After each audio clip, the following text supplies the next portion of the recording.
আসসালামু আলাইকুম everyone, welcome to অরণ্য রান্নাঘর। আজকে আমি আপনাদের সাথে ছোট ছোট পেঁয়াজু রেসিপি শেয়ার করব। এই ছোট ছোট পেঁয়াজুগুলো খেতে এত বেশি মজার যে আপনার হাতে থামতে চাইবে না।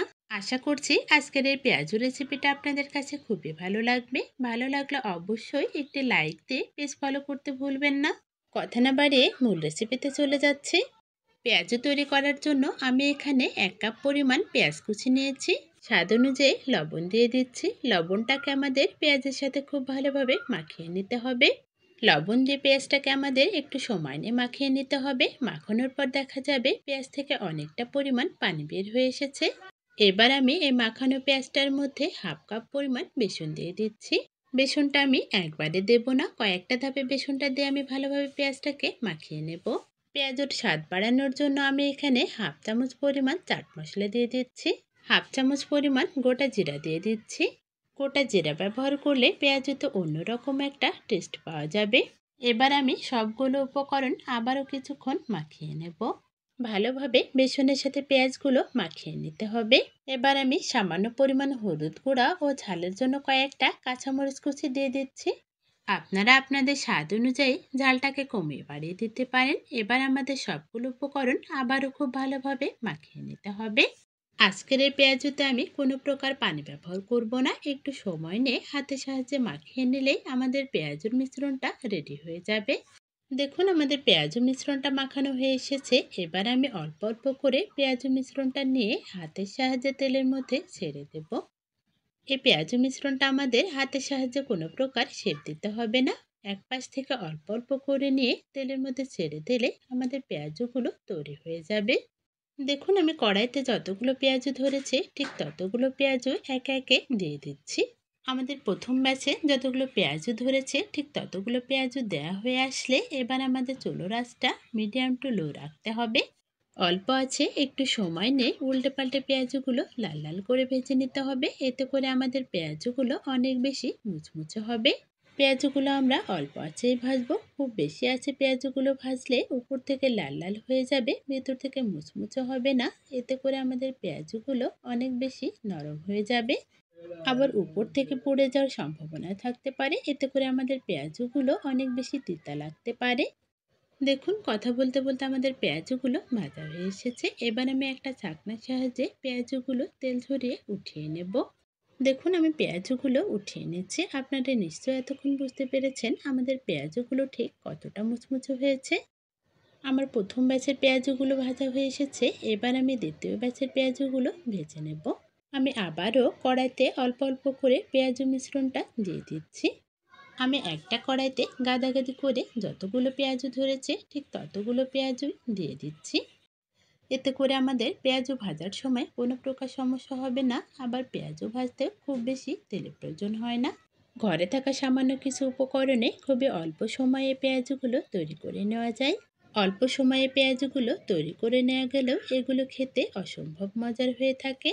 একবার খেতে শুরু করলে আপনার হাতে থামতে চাইবে না। আপনি ঠিক কতগুলো পেঁয়াজু খেয়েছেন সেটা আপনি বুঝতেই পারবেন না। দেখুন আমাদের দ্বিতীয় ব্যাচের পেঁয়াজুগুলো ভাজা হয়ে এসেছে। এবার আমাদের তেল ঝরিয়ে পেঁয়াজুগুলো উঠিয়ে নিতে হবে। দেখুন আমাদের পেঁয়াজুগুলো দেখতে মাশাআল্লাহ অনেক সুন্দর হয়েছে। আজকের এই ছোট ছোট পেঁয়াজুগুলো খেতে মাশাআল্লাহ কতটা মজার হয় সেটা আপনারা তৈরি না করার পর বুঝতেই পারবেন না। আশা করছি আজকের এই পেঁয়াজু রেসিপিটা আপনাদের কাছে খুবই ভালো লেগেছে। ভালো লাগলে অবশ্যই লাইক কমেন্ট শেয়ার করবেন। ফ্রিজে থাকা তালের গোটা দিয়ে কিভাবে নরম তুলতুলে তালের বড়া তৈরি করা যায় আজকে আমি সেটাই দেখাবো। ডিপ ফ্রিজ থেকে তালের গোটাটা বের করার পর ঠান্ডাটা আমাদের কাটিয়ে নিতে হবে। এবার আমাদের তালের গোটাটা খুব ভালোভাবে জাল করে নিতে হবে।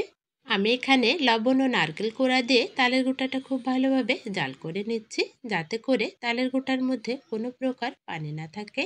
এবার আমাদের তালের গোটাটা খুব ভালোভাবে ঠান্ডা করে নিতে হবে। তারপর আমি স্বাদ অনুযায়ী চিনি দিয়ে দিয়েছি। এখানে আমি 1 কাপ পরিমাণ চিনি দিয়েছি।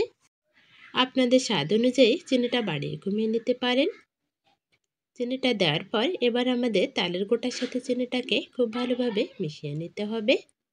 দেখুন আমি অনবরত নাড়াচাড়া করে চিনিটা খুব ভালোভাবে মিশিয়ে নিচ্ছি।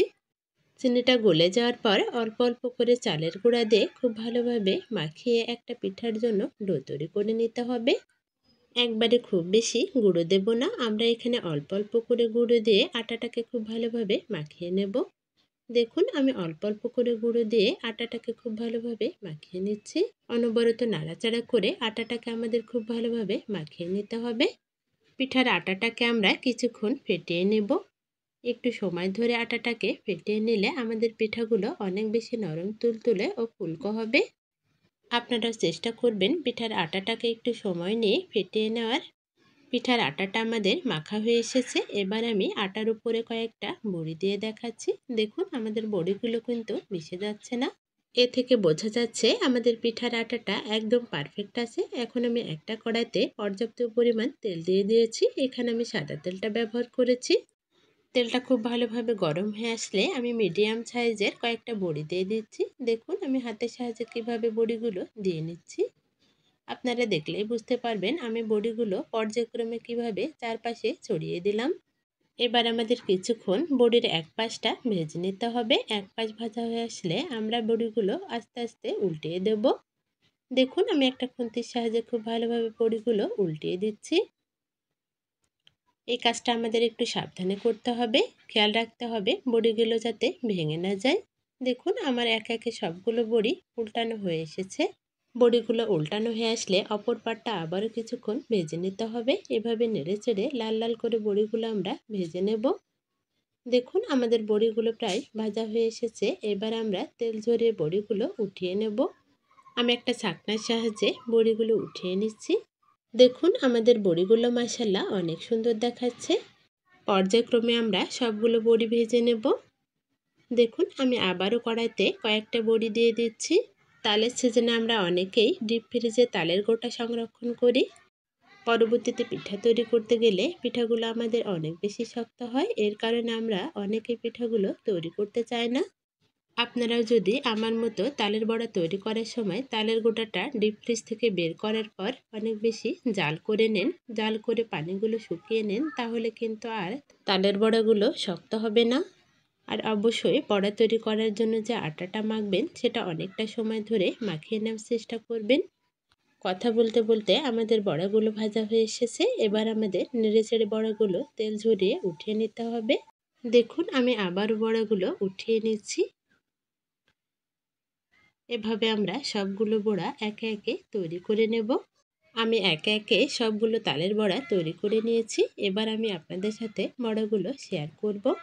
দেখুন আমার বড়াগুলো কিন্তু অসম্ভব সুন্দর হয়েছে। বড়ার কালারটা দেখলে আপনারা বুঝতে পারবেন আমাদের বড়াগুলো খেতে ঠিক কতটা মজার ছিল।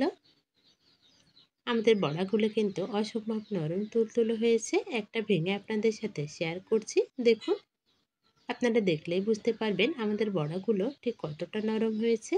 নরম তুলতুলে তালের বড়ার রেসিপিটা যদি আপনাদের কাছে একটু ভালো লেগে থাকে তাহলে অবশ্যই লাইক কমেন্ট শেয়ার করবেন।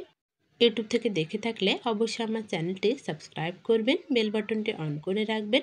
আমার পরবর্তী ভিডিওর নোটিফিকেশন সবার আগে পাওয়ার জন্য ফেসবুক থেকে দেখে থাকলে অবশ্যই আমার পেজটি ফলো দিয়ে রাখবেন। আজকের মতো এখানেই বিদায় নিচ্ছি। সবাই ভালো থাকবেন, সুস্থ থাকবেন। আল্লাহ হাফেজ।